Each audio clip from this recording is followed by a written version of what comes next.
Oke, shalom, selamat pagi semuanya. Kita bersyukur, berterima kasih pada Tuhan. Pagi hari ini kita boleh lagi datang bersekutu, bersama-sama memuji menyembah Tuhan, dan sama-sama belajar tentang firman Tuhan. Setiap hari kita terus mengalami pembaharuan budi, semakin hari boleh semakin serupa dengan Kristus. Kita bersyukur pagi hari ini kita masih boleh bangun dengan tubuh yang diberkati, dengan kekuatan kesehatan yang baru daripada Tuhan. Kita bersyukur kepada Bapa yang baik, Bapa yang setia, Bapa yang memelihara hidup kita, yang menyediakan semua yang kita perlukan.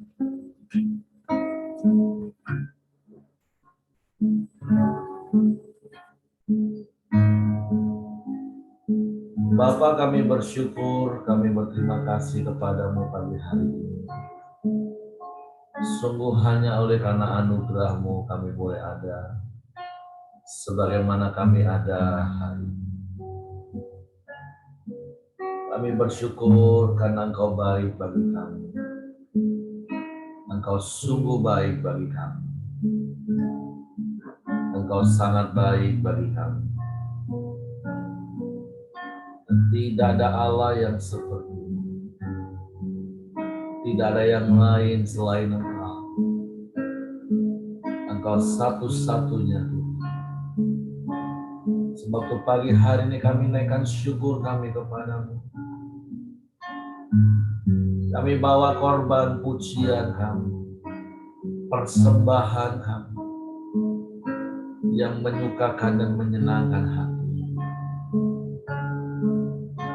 Kami bersyukur karena kasih setiamu Tuhan, karena rahmat-Mu bagi kami, yang terus senantiasa Kau nyatakan dalam hidup kami. Terima kasih Tuhan.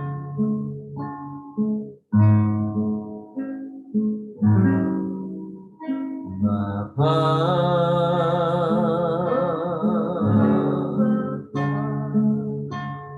Engkau sungguh baik,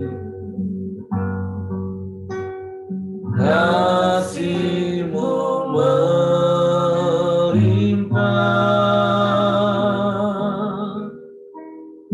di hidupku.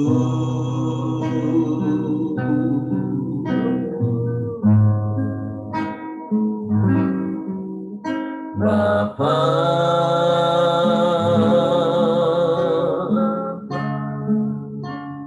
ku berterima kasih, berkat-Mu hari ini yang Kau sediakan bagiku. Sekali mari katakan, Bapa, Engkau sungguh baik bagi kami. Bapa,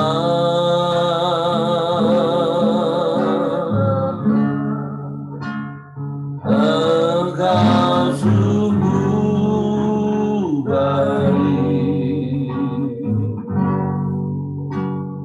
kasih-Mu melimpah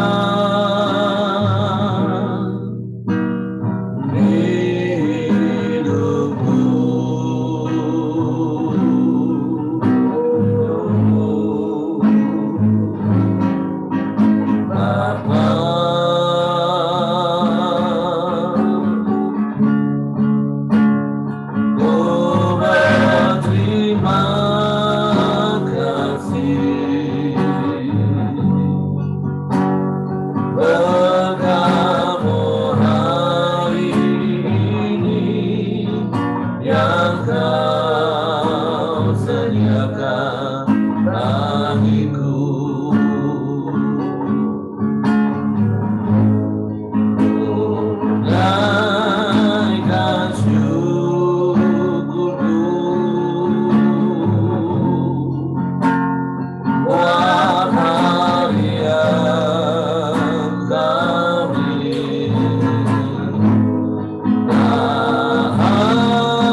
Engkau sungguh baik, Bapa.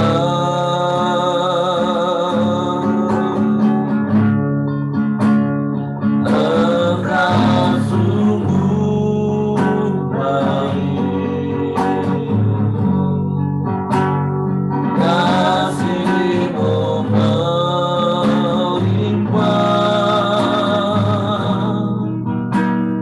di hidupku.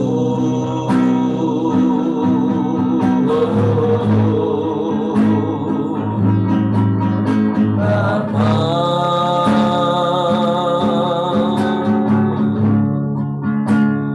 ku berterima kasih, berkat-Mu hari ini yang Kau sediakan bagiku.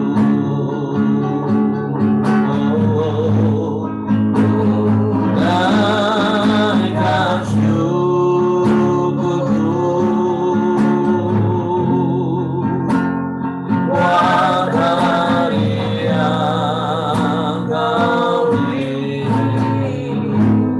tak habis-habisnya kasih dan rahmat-Mu.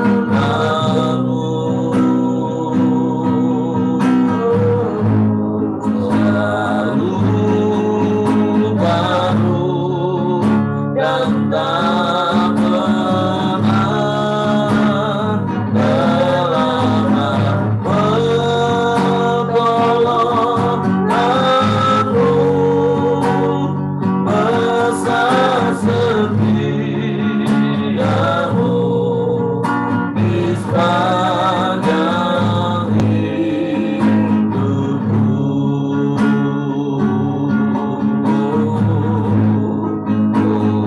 Naikkan syukurku,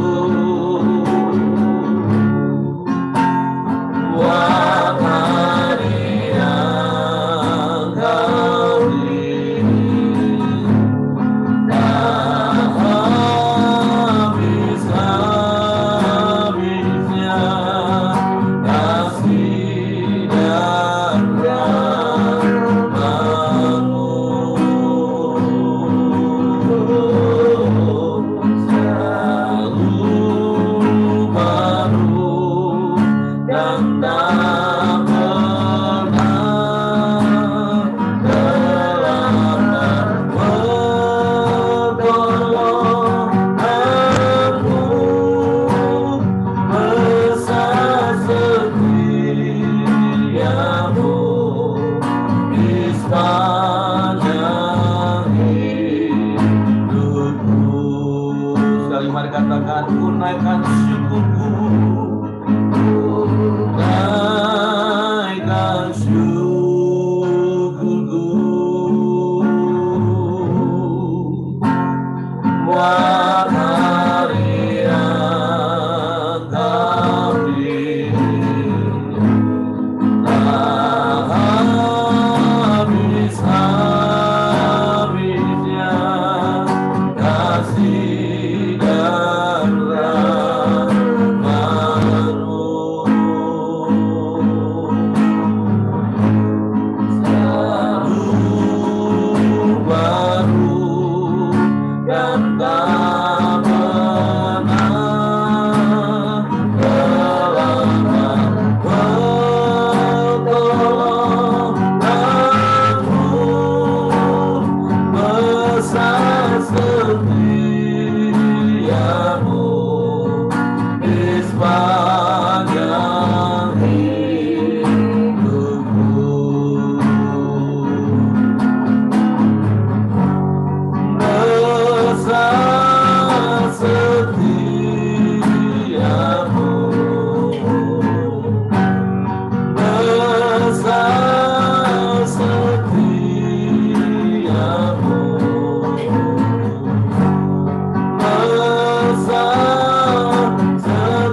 Kami bersyukur,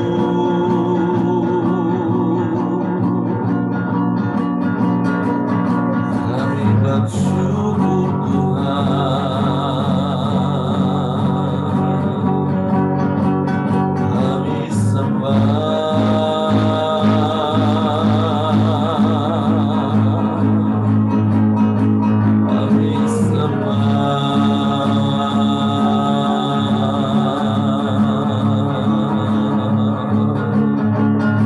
kami muliakan nama-Mu,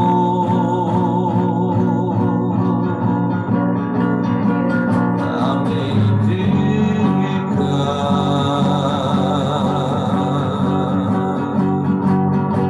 kami muliakan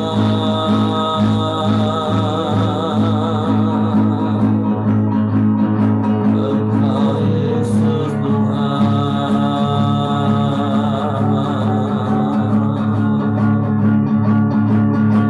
Haleluya,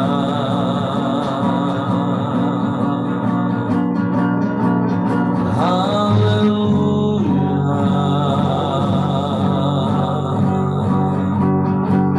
Terpujilah nama-Mu Tuhan,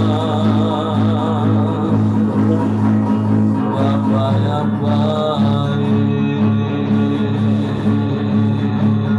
Bapa yang mulia, kami sembah Engkau, kami bersyukur,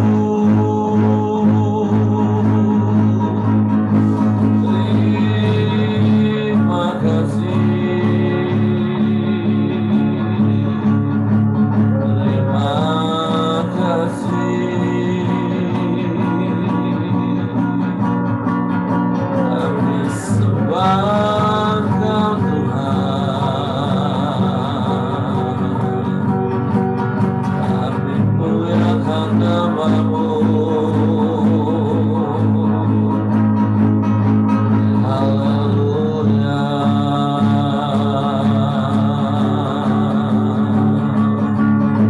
Sebab Engkau Bapa yang mulia, sebab Engkau Bapa yang baik,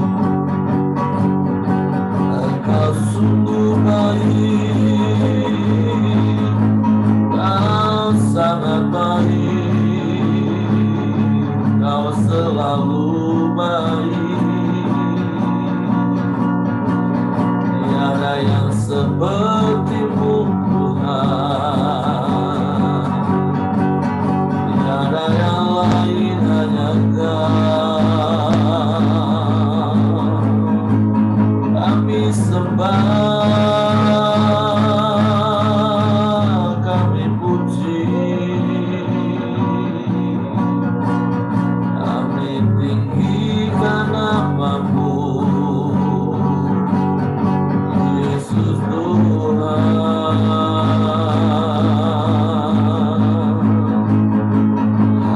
Haleluya.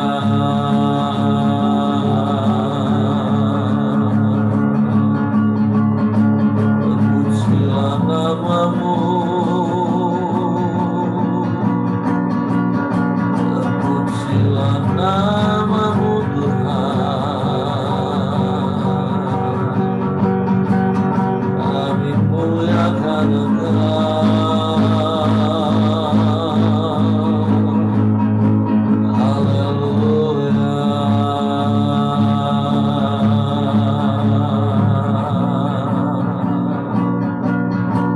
Terpujilah nama-Mu,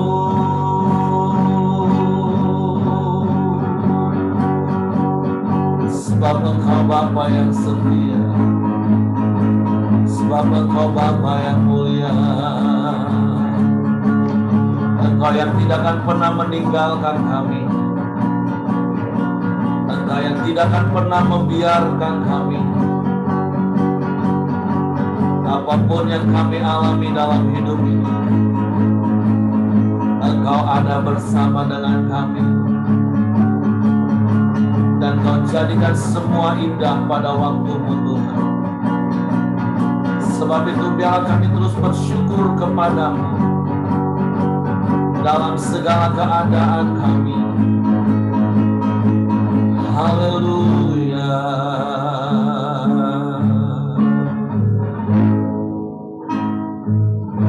Bila Kau izinkan sesuatu terjadi, percaya semua untuk kebaikanku.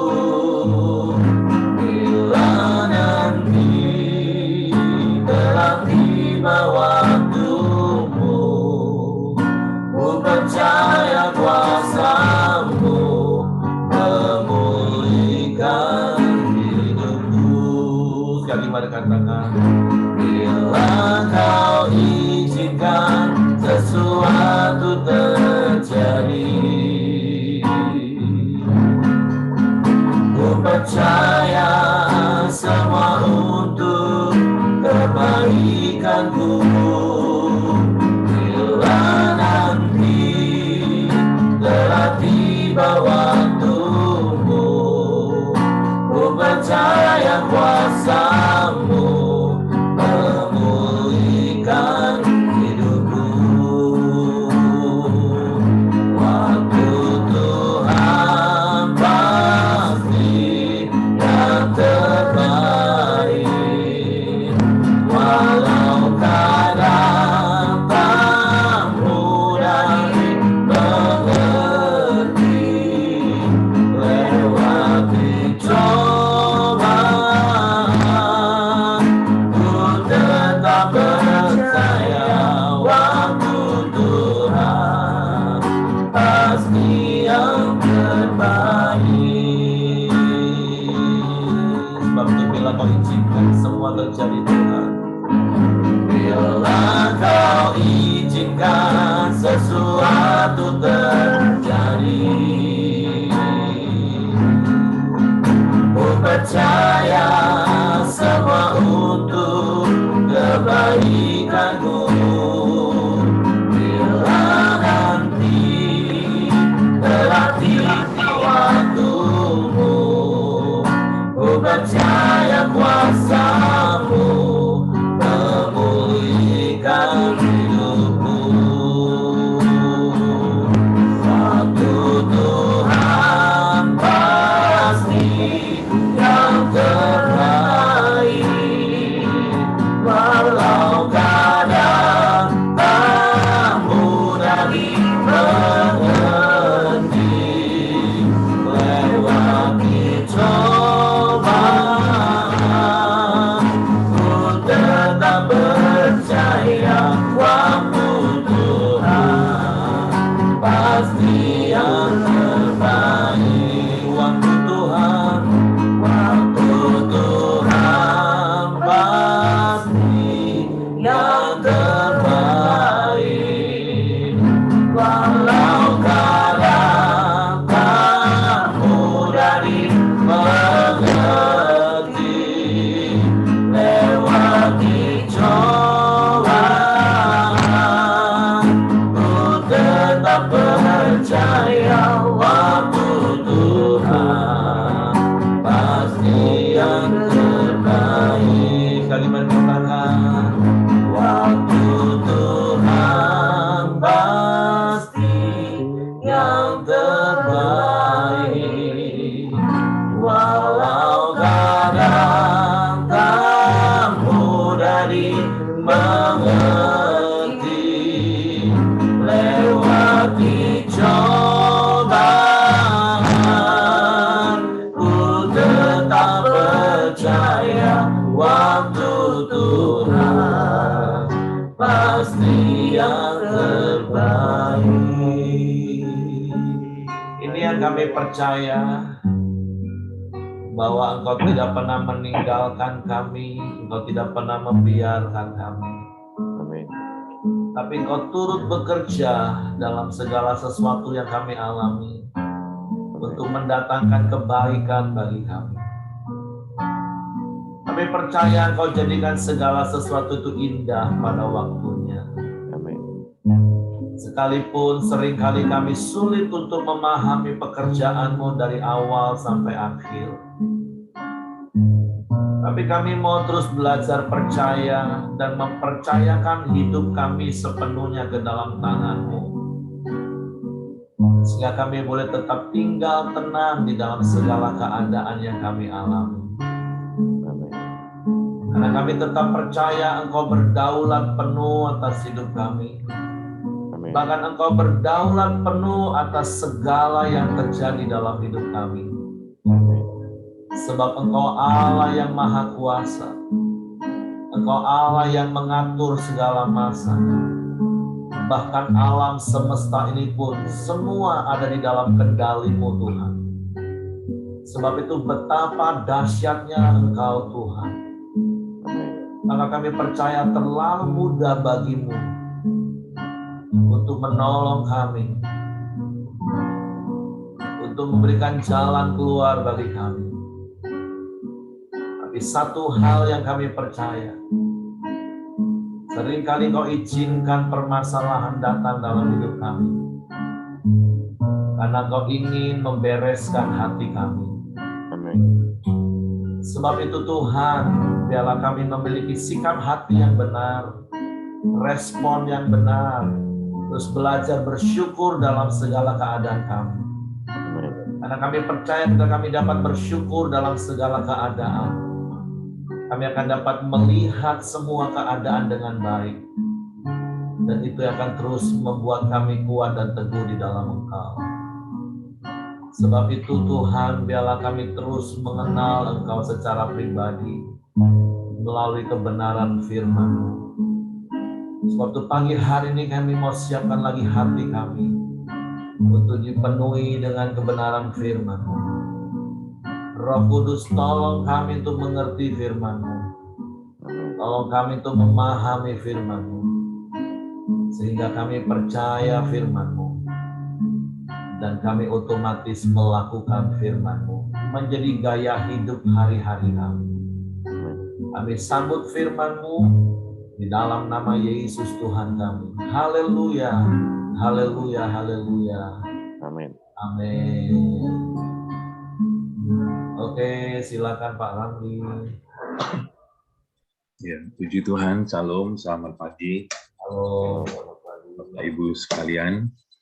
Kita melanjutkan renungan saat teduh kita pada hari ini, masih diambil dari Matius 24.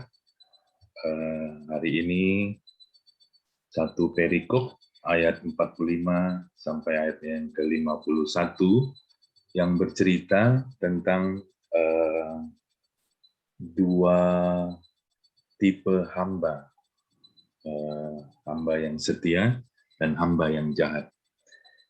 Yang pertama yang bisa kita pelajari dan yang cukup menarik menurut saya dari perikop ini adalah bahwa pada zaman akhir, pada akhir zaman, ya, maka semua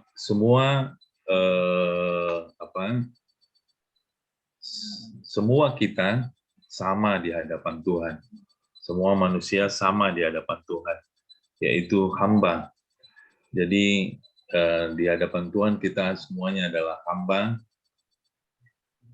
Tuhan tidak membedakan kita ini jemaat biasa, pemimpin, pekerja, pengusaha, atau apapun.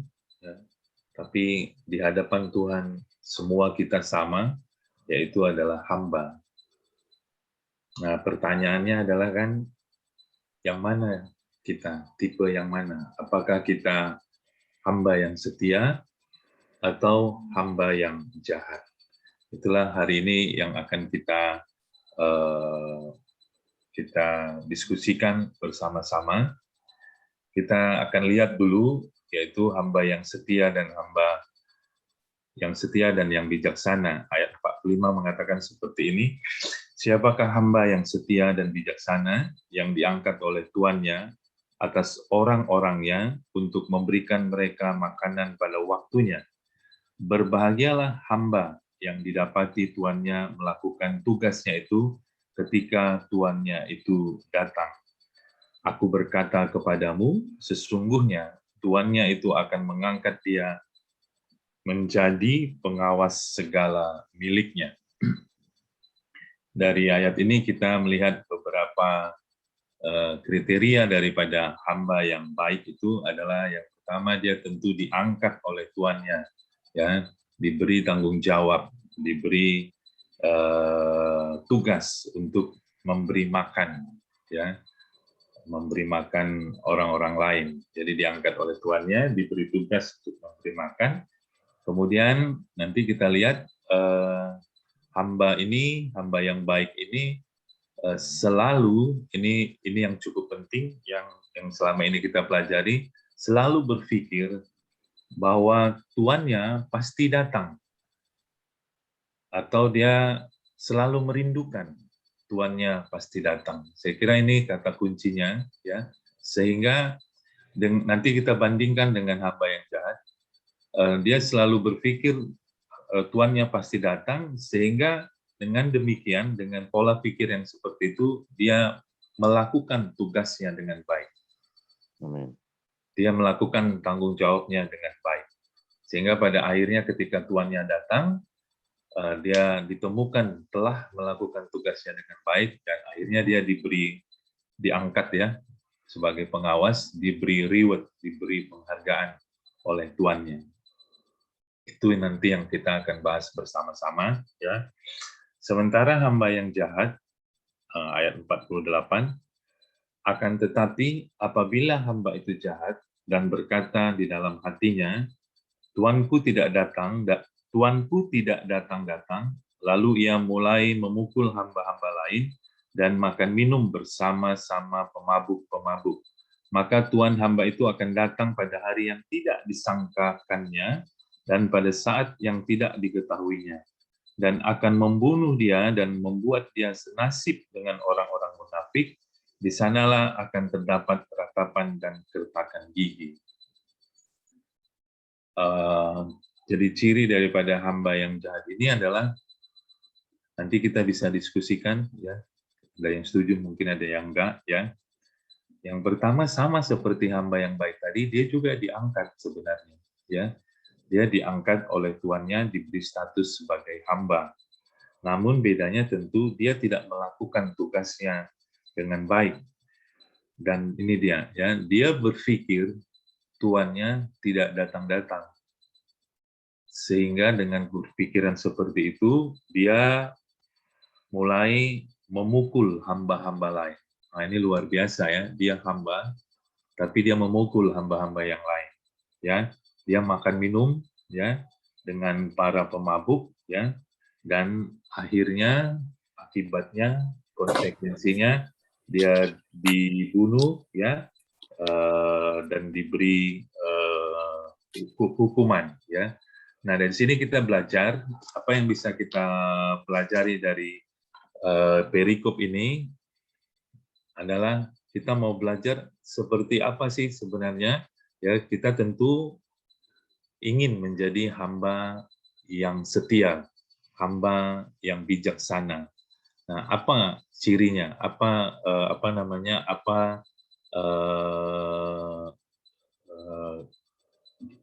Karakter daripada hamba yang setia ini? Yang pertama tentu kita belajar di sini adalah bicara soal tanggung jawab pada tugas yang diberikan. Nah, hamba yang setia ini, dia sangat bertanggung jawab. Dia mengerjakan tugas yang telah diberikan tuannya dengan penuh dedikasi, dengan penuh tanggung jawab. Dia mengerjakannya dengan sebaik-baiknya, dengan apa yang dia bisa, dengan apa yang dia mampu, dengan apa yang dia punya. Dia mengerjakan tugas yang diberikan tuannya, apapun itu, dia selesaikan dengan baik. Jadi hari ini kita bisa belajar bahwa dalam hidup kita, apapun tanggung jawab yang diberikan kepada kita, baik itu dalam pelayanan, dalam pekerjaan, dalam keluarga. Ayo sama-sama kita hari ini diingatkan untuk kita menyelesaikan tugas itu, menyelesaikan pekerjaan itu dengan penuh tanggung jawab. Karena itulah ukuran daripada seorang hamba yang setia. Nah, yang kedua, yang menarik bagi saya adalah kesetiaan kita ternyata ya itu diukur dari mana? Diukur dari hasil akhirnya.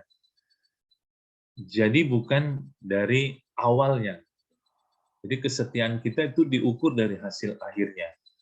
Hari-hari ini kan, nah ya kadang-kadang kita mendengar orang bersaksi ya, dulu waktu kami, dulu waktu kami lakukan ini, kami lakukan ini, kami lakukan ini.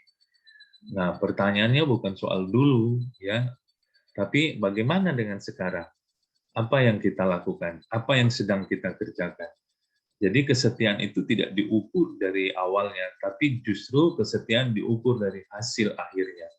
Nah, hamba yang baik ini, hamba yang setia ini, mengerjakan sampai akhir, sampai tuannya datang. Kita berharap dari perikop ini, dari cerita ini, dari kisah hamba yang setia ini, kita belajar hari ini untuk untuk melihat diri kita, memeriksa hati kita, memeriksa pekerjaan kita. Ya, kita berharap kita masih terus mengerjakan ya apa yang telah Tuhan berikan. Ya, kita belajar dari Paulus yang sudah pernah bahkan diangkat ke surga, ya melihat surga, ya bahkan dia berkata, aku seakan-akan bukan sudah menangkapnya, ya, tapi aku terus berlari-lari mengejar apa yang di hadapanku. Sampai akhir hayatnya Paulus tetap on fire, Paulus tetap setia, Paulus tetap semangat, tidak sedikit pun dia lemah, ya. Walaupun dia sudah mendapatkan banyak hal, dia telah mengerjakan banyak hal, tapi tidak pernah sekalipun dia lemah, mundur, dia terus maju menyala-nyala. Kita belajar dari hal ini, ya. Yang ketiga yang saya pelajari tentang hamba yang setia ini adalah hamba ini seperti saya sebutkan tadi, dia merindukan tuannya pulang. Dia selalu merindukan. Sama seperti seorang anak yang merindukan ayahnya, bapaknya pulang, dia memiliki sikap hati yang seperti itu. Artinya kepulangan ayahnya, kepulangan tuannya, itu hal yang dinanti-nantikan, hal yang dirindukan, hal yang mendatangkan kebahagiaan bagi dia, hal yang mendatangkan sukacita bagi dia. Nanti kita lihat beda dengan hamba yang jahat.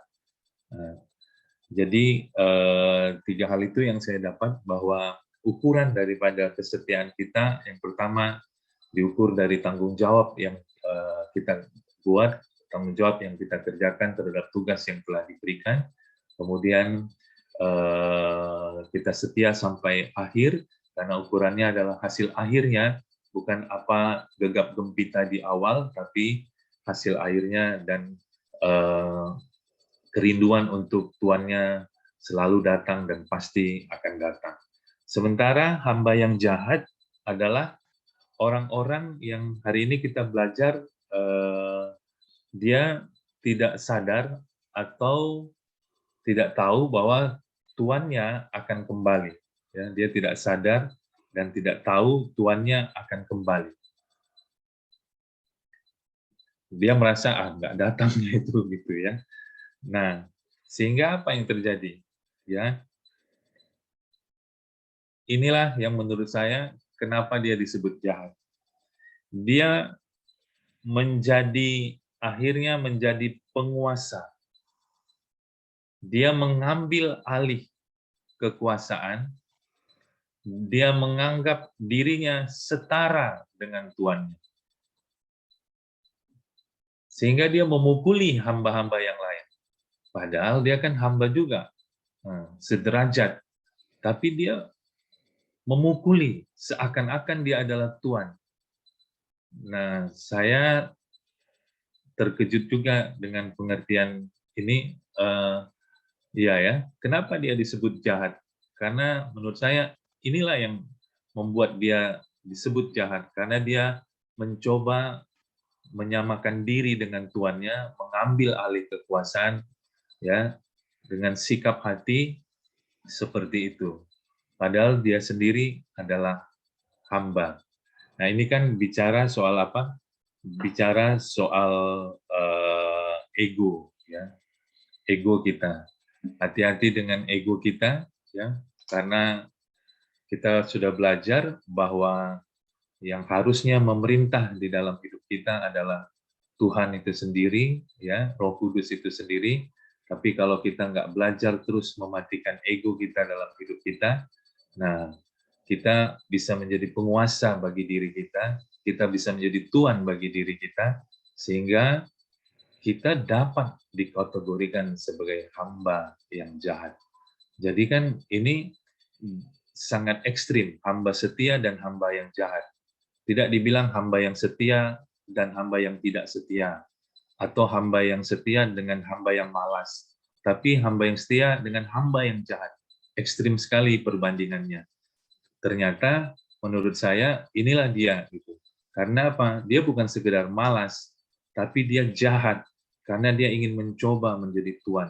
Dia ingin mencoba menyamakan dirinya dengan tuannya. Nah, ini sekali lagi bicara dengan ego, bicara tentang ego. Nah, kita mau belajar untuk apa? Untuk memeriksa ego kita, ya. Jadi dia mengambil alih kekuasaan, ya, menganggap dirinya setara dengan tuannya, melakukan perbuatan-perbuatan untuk kesenangan dirinya, ya, keinginan-keinginan daging, makan minum, ya, dengan para pemabuk, ya. Nah, yang paling jahat juga adalah dia mengabaikan orang-orang yang seharusnya dia beri makan. Dia mengabaikan orang-orang yang seharusnya dia awasi. Ini kan berbicara mengabaikan orang-orang yang seharusnya dibina, dimuridkan, digembalakan, diajar, dididik, tapi karena dia terlalu banyak fokus keinginan-keinginan daging, semuanya terabaikan. Dan ini jahat di mata tuannya, ya. Dan dia mengingkari panggilannya untuk menjadi hamba yang setia, ya. Inilah kenapa dia disebut jahat. Saya teringat di dalam Yeremia 17, makanya dikatakan, kutuklah mereka yang mengandalkan dirinya sendiri dan mengandalkan manusia. Itulah yang disebut sebagai jahat. Nah, jadi pelajaran ini sebenarnya untuk siapa? Yang perikop ini untuk siapa? Tentu untuk kita semua orang-orang Kristen yang menganggap kita adalah murid. Nah, kalau kita murid, tentu seorang murid harus punya apa yang disebut dengan tanggung jawab. Mari kita kerjakan tanggung jawab kita, tugas yang sudah diberikan Tuhan kepada kita, dengan sepenuh-penuh hati, dengan sepenuh-penuh tanggung jawab, dengan segenap hati kita, bukan karena dilihat orang, bukan karena apa, tapi semua karena kita lakukan karena apa namanya, ya, itulah kesempatan yang diberikan, itulah penghargaan, itulah kehormatan yang diberikan kepada Tuhan. Diangkat menjadi hamba itu sebuah kehormatan bagi kita, ya. Tapi tentu Tuhan tidak diam, Tuhan punya hati untuk memberikan reward kepada kita, ya, penghargaan kepada kita, ya. Sebagai orang tua kita punya tanggung jawab, ya. Ini saya juga perlu banyak belajar, ya, untuk mendidik anak-anak, ya. Sebagai pekerja kita punya tanggung jawab untuk menjadi terang dan garam di tempat pekerjaan kita. Sebagai pelajar atau sebagai mahasiswa kita punya tanggung jawab untuk memberikan yang terbaik, ya. Jadi mari anugerah yang Tuhan sudah berikan kepada kita, ya, kita gunakan, kita kerjakan sampai selesai, supaya ayat yang ke mana itu dia, ya, ayat yang terakhir, di sanalah akan terdapat ratapan dan gertakan gigi. Ratapan apa? Ratapan itu bicara soal penyesalan, ya, karena telah menyia-nyiakan anugerah dan kesempatan yang Tuhan berikan, ya. kertakan gigi, yang berarti ada rasa takut sebenarnya, ya, yang menghantui kita terus setiap hari. Karena apa? Karena kita sebenarnya tidak mengerjakan panggilan kita, ya. Mari Bapak Ibu, ya, kita dari perikop ini kita belajar untuk mengerjakan tanggung jawab kita sampai selesai, sampai pada akhirnya Tuhan datang dan kita kedapatan mengerjakan segala sesuatu yang diberikan kepada kita dengan sungguh dengan sangat baik. Itu aja yang bisa saya sampaikan. Saya kembalikan ke Pak Heri. Terima kasih, Tuhan memberkati. Oke, terima kasih Pak Ramli. Saya percaya apa yang disampaikan Pak Ramli sudah sangat jelas. Hanya tinggal bagian kita. Yuk periksa hidup kita. Apakah kita menjadi hamba yang setia atau hamba yang jahat. Sama seperti Pak Ramli tadi, kenapa juga nggak dikatakan hamba yang baik dan hamba yang jahat. Tapi Tuhan fokus pada kesetiaan. Karena hamba itu memang baik, karena dia melakukan tugasnya. Start awalnya boleh sama-sama diangkat, sama-sama diberi kepercayaan. Tapi saya berdoa, saya berharap setiap kita nggak cuma ngomong seperti yang apa Pak Ramli tadi ngomong. Dulu, woy, kalau dulu, karena hidup itu hari ini, dan seperti Pak Ramli tadi katakan, ukuran kesetiaan itu akan dilihat pada akhir, finishing well. Makanya ada dua kata yang terus harus melekat dalam hidup kita, yaitu komitmen dan konsisten. Supaya apa? Supaya kita bertahan sampai akhir. Kita bukan hanya sekedar bertahan, oh Tuhan aku mau sampai akhir, tapi mengerjakan tugas, tanggung jawab yang diberi. Sebagai penatua, saya belajar untuk terus bertanggung jawab, melakukan tugas. Bapak Ibu sebagai PKS, bertanggung jawab. Bapak-bapak sebagai pemimpin keluarga, ibu-ibu sebagai ibu rumah tangga, Bapak Ibu sebagai pekerja, seperti Pak Ramli tadi katakan. Bahkan, yuk kita ambil tanggung jawab untuk mengurus jiwa-jiwa. Karena itulah yang Bapak kehendaki dalam hidup kita. Dan ada hal penting yang mendasari perbedaan itu tadi, sikap hati terhadap tuannya. Datang atau ragu-ragu. Jika kita percaya bahwa Yesus pasti datang kembali sebagai Raja di atas segala Raja, sebagai Tuan di atas segala Tuan, maka saya percaya setiap kita akan punya sikap hati yang benar, dan sikap hati yang benar akan memunculkan perbuatan yang benar dan memampukan kita untuk setia. Jadi sekali lagi, jangan sampai kita menjadi hamba yang jahat, yang tidak bertanggung jawab, bahkan menjadi arogan.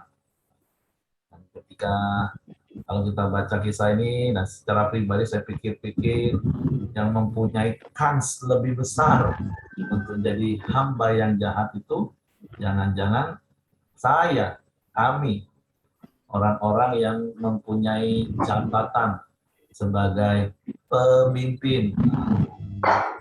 Pak Ramli sudah bilang di awal, di hadapan Tuhan kita ini sama. Tapi bahaya kalau sampai kita lupa hal yang mendasar ini. Kita pikir, oh aku penatua, oh aku pemimpin, aku hamba Tuhan, biji katanya Allah. Nah, aku PKS. Ya memang secara dunia, secara pandang dunia, sebagai pemimpin, memang kita harus punya nilai plus. Karena kita menjadi teladan. Nah, tapi jangan sampai itu membuat kita lupa pada hal yang hakiki. Bahwa di hadapan Tuhan, sesungguhnya kita ini sama. Kalau memang kita ambil tanggung jawab sebagai penatua, sebagai pemimpin ibadah, pemimpin komposel, pemimpin rumah tangga, Sebenarnya kita pemimpin atau tidak pemimpin itu bukan pada jabatannya, tapi apakah kita berfungsi. Sekalipun mungkin Bapak Ibu nggak pernah dilantik sebagai gembala, tapi ketika Bapak Ibu mengambil tanggung jawab yang Tuhan berikan, passion dalam hidup Bapak Ibu, mengembalakan 1, 2 keluarga, seperti Daud. Daud berkenan di mata Tuhan. Dia bukan gembala yang besar, dia bukan orang yang hebat, tapi sejak dia mengembalakan 2-3 ekor domba di padang, tapi Daud setia melakukannya. Nah, jadi kemon pagi hari ini Tuhan mengingatkan kita apa yang Pak Ramli sampaikan itu sudah sangat jelas. Tinggal yuk kita periksa hati kita. Kita lakukan nggak tugas kita? Kita lakukan nggak tanggung jawab kita?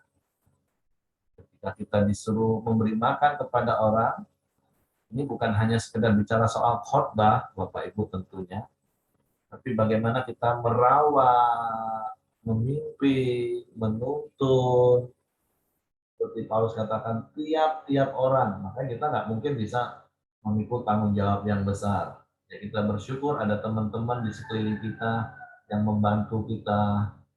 Kayak ada PKS yang bisa menggembalakan jemaat lebih intens. Di bawah PKS ada kompak-kompak yang bisa lebih intens lagi. Karena kan kekristenan bukan hanya seperti Pak Ramli katakan tadi di awal, hanya euforia, wah heboh. Tapi bagaimana kita bisa sama-sama berjalan, bertahan sampai akhir dan didapati setia. Yuk, renungkan firman Tuhan ini. Dan seperti Pak Ramli tadi katakan, mungkin Bapak Ibu juga punya pandangan atau Tuhan punya pesan-pesan lain yang Tuhan berikan untuk setiap kita melalui renungan harian ini. Atau Tuhan sudah sedang mengoreksi hati kita dan menegur apa yang kita lakukan. Gak apa-apa Bapak Ibu boleh bagi. Silakan Bapak Ibu.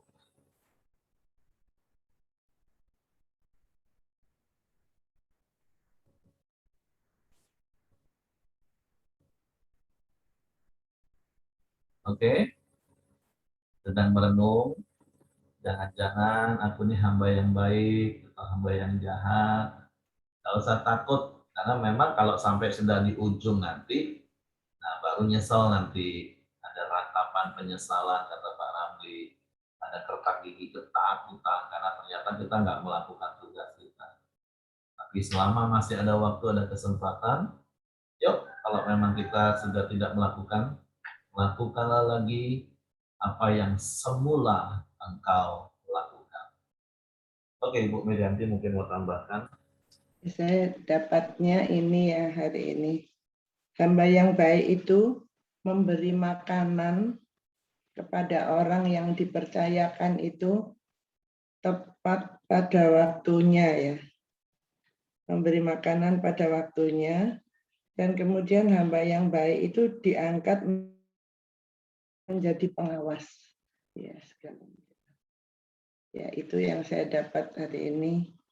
Mudah-mudahan kita kedapatan menjadi hamba yang baik, yang memberi makanan pada waktunya, karena makanan itu berbicara, makanan adalah firman Tuhan, bimbingan, tuntunan kepada siapa saja yang dipercayakan kepada kita. Itu sih. Terima kasih Pak Puji. Oke, terima kasih. Makanya supaya kita punya banyak makanan yang bisa kita bagi, ya kita harus punya stok banyak firman Tuhan. Bagaimana kita bisa membagi sesuatu yang kita nggak punya. Memang saya setuju dengan sebuah statement yang berkata seperti ini. Jangan hanya jadi orang Kristen yang berbicara tentang Tuhan, tapi tidak pernah berbicara dengan Tuhan. Saya setuju. Tapi saya percaya juga orang yang suka berbicara dengan Tuhan, dia akan lancar berbicara tentang Tuhan. Kenapa? Karena dia kenal. Tapi kalau orang yang suka berbicara tentang Tuhan, ya memang mungkin belum tentu dia suka berbicara dengan Tuhan. Nah, Tapi ya saya mendorong setiap kita, tentu kita suka berbicara dengan Tuhan, sehingga kita bisa berbicara tentang Tuhan, karena kita mengenal secara pribadi. Makanya coba cek hidup kita ini. Lebih banyak mana perkataan-perkataan firman yang keluar dalam hidup kita, atau perkataan yang sia-sia di sepanjang hari perjalanan hidup kita. Itu sangat gampang terbaca tentang hidup kita. Walaupun terlepas ya lagi, yang tahu isi hati kita dan Tuhan. Tapi Yesus juga katakan apa yang keluar dari mulut itu keluar dari hati. Jadi yuk hari-hari ini kita benar-benar terus berjaga-jaga, waspada, supaya kita didapati setia. Karena standar kitab Wahyu yang memang setia. Kita ini nggak cukup cuma dipanggil, nggak cuma cukup sampai jadi orang pilihan, tapi setia. Sekecil apapun tanggung jawab yang Tuhan percayakan, mungkin hanya ngurusin 1-2 keluarga, nggak apa-apa, lakukan saja dengan setia. Karena kalau kita nggak melakukan bagian kita, nanti orang lain yang akan melakukannya. Dan kalau orang lain melakukan, ya kita ya harus sadar, oh iya ternyata aku nggak lakukan, aku harus lakukan. Nah seperti itu. Karena nanti di ayat-ayat berikutnya kita akan ketemu dengan ayat kalau kita setia pada perkara yang kecil, maka Tuhan akan mempercayakan perkara yang besar. Seperti Daud didapati oleh Tuhan setia ngurusin 2-3 ekor domba. Dia dipercaya menggembalakan kawanan domba, yaitu umat Tuhan, umat Israel. Oke, itu saja yang mungkin saya mau tambahkan sebagai penutup. Share renungan. Sekali lagi terima kasih Pak Ramli, ulasan yang sangat detail, dan saya percaya sangat memberkati setiap kita. Nah, renungkan firman Tuhan, dan kita berdoa bersama-sama supaya kita didapati sebagai hamba yang setia. Oke, silakan Heng. Mari kita doa bersama-sama. Tuhan, terima kasih buat pagi hari ini kami boleh bersama-sama berkumpul, berdoa. Kami boleh juga mendengarkan kebenaran firman-Mu. Terima kasih Tuhan buat kasih karunia yang selalu ada di dalam hidup kami, Tuhan. Terima kasih kalau pagi hari ini kami kembali diingatkan, Tuhan. Kalau kami boleh, Tuhan, datang kepada Engkau lebih sungguh lagi, Tuhan. Kami boleh menjadi hamba-hamba-Mu yang setia, Tuhan. Biarlah pakai hidup kami, Tuhan, menjadi orang-orang yang melakukan kehendak-Mu, Tuhan. Terima kasih, Tuhan. Biarlah kami tetap kedapatan setia, Tuhan, sampai Engkau datang, Tuhan. Terima kasih pagi hari ini kami mau bersama-sama berdoa buat Bang Sakti. Kalau sore hari ini jam 4 sore akan dilakukan tindakan kateter dan pemasangan ring.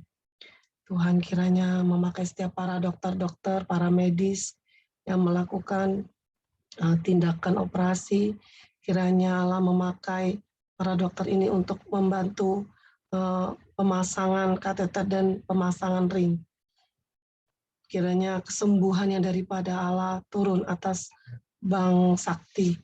Terima kasih Tuhan, biarlah Engkau Allah memberikan hati yang tenang, hati yang tidak khawatir bagi Bang Sakti ya Tuhan. Dan kami percaya sukacita Allah damai sejahtera tetap ada di dalam hatinya Tuhan. Dan biarlah dia terus Tuhan mengandalkan Engkau di dalam hatinya Tuhan.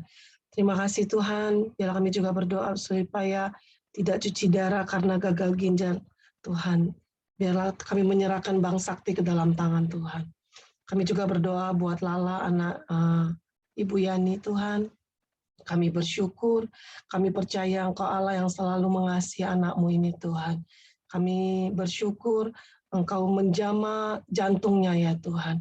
Kami percaya masalah di jantungnya Tuhan, Tuhan sudah pulihkan Tuhan. Kami percaya di dalam nama Tuhan Yesus. Biarlah Engkau memberikan hati yang terus mengandalkan Tuhan bagi mama papanya ya Tuhan, buat Ibu Yani dan Pak Yuhong ya Tuhan. Terima kasih kami menyerahkan keluarga ini ke dalam tangan-Mu ya Tuhan. Terima kasih Tuhan, kami juga berdoa bagi bangsa Indonesia. Biarlah bangsa ini terus Tuhan menjadi bangsa yang berkenan ke hadapan Engkau ya Tuhan. Ampunilah dosa bangsa kami ini Tuhan. Ampunilah setiap kami Tuhan, orang-orang di dalam bangsa ini yang jika ada yang tidak berkenan yang kami lakukan Tuhan. Terima kasih kami menyerahkan dari Sabang sampai Merauke Tuhan ke dalam tangan-Mu ya Tuhan. Biarlah bangsa ini terus Tuhan dipulihkan Tuhan. Setiap sektor ekonomi, industri, dan yang sektor keamanan Tuhan kami serahkan ke dalam tangan-Mu. Biarlah setiap pemimpin-pemimpin yang ada di bangsa ini, itu baik dari presiden hingga jajaran yang terendah sekalipun Tuhan. Biarlah mereka memiliki hati yang takut akan Tuhan, hingga mereka boleh menjalankan roda pemerintahan dengan takut akan Tuhan, dengan bijaksana Tuhan. Terima kasih Tuhan, kami menyerahkan bangsa ini ke dalam tangan-Mu. Mari kita doakan doa Bapa kami bersama-sama. Bapa kami yang di surga, dikuduskanlah nama-Mu, datanglah kerajaan-Mu, jadilah kehendak-Mu di bumi seperti di surga. Berikanlah kami pada hari ini makanan kami yang secukupnya. Dan ampunilah kami akan kesalahan kami. Seperti kami juga mengampuni orang yang bersalah kepada kami. Dan janganlah membawa kami ke dalam pencobaan. Tetapi lepaskanlah kami daripada yang jahat. Karena Engkaulah yang mempunyai kerajaan, dan kuasa, dan kemuliaan sampai selama-lamanya. Amin. Pak Dr. Lamli, silakan tutup dalam doa, Pak. Bapa, kami bersyukur, kami berterima kasih. Terima kasih Tuhan, hari ini kami boleh bersekutu bersama-sama dalam Koram Diu pagi ini Tuhan. Kami telah memuji, memuliakan Engkau, dan kami telah sharing kebenaran firman-Mu, dan biarlah sekali lagi kami berdoa, Tuhan tolong kami, kasih karunia-Mu melimpah atas kami, sehingga pada akhirnya Tuhan menemukan kami setia. Kami telah mengerjakan semua pekerjaan yang Tuhan berikan dengan penuh tanggung jawab. Kami serahkan hidup kami sepanjang hari ini ke dalam tangan Tuhan. Tuhan yang menyertai, Tuhan yang memimpin kami, biar kami terus memandang wajah Tuhan sepanjang hari dalam setiap aktivitas kami. Sehingga kami boleh bertemu dengan Tuhan, bertemu dengan kebenaran Tuhan. Kami boleh mengalami mukjizat demi mukjizat, kami boleh mengalami pertumbuhan yang daripada Tuhan. Tuhan memberkati apa yang kami kerjakan dan selalu berhasil. Dan kami terima berkat kasih karunia daripada Allah Bapa, damai sejahtera daripada Tuhan Yesus, serta persekutuan yang manis dengan Allah Roh Kudus menyertai kami hari ini sampai selama-lamanya. Di dalam nama Tuhan Yesus kami bersyukur, kami sudah berdoa. Haleluya. Amin. Oke, semangat pagi, selamat beraktivitas, Tuhan memberkati.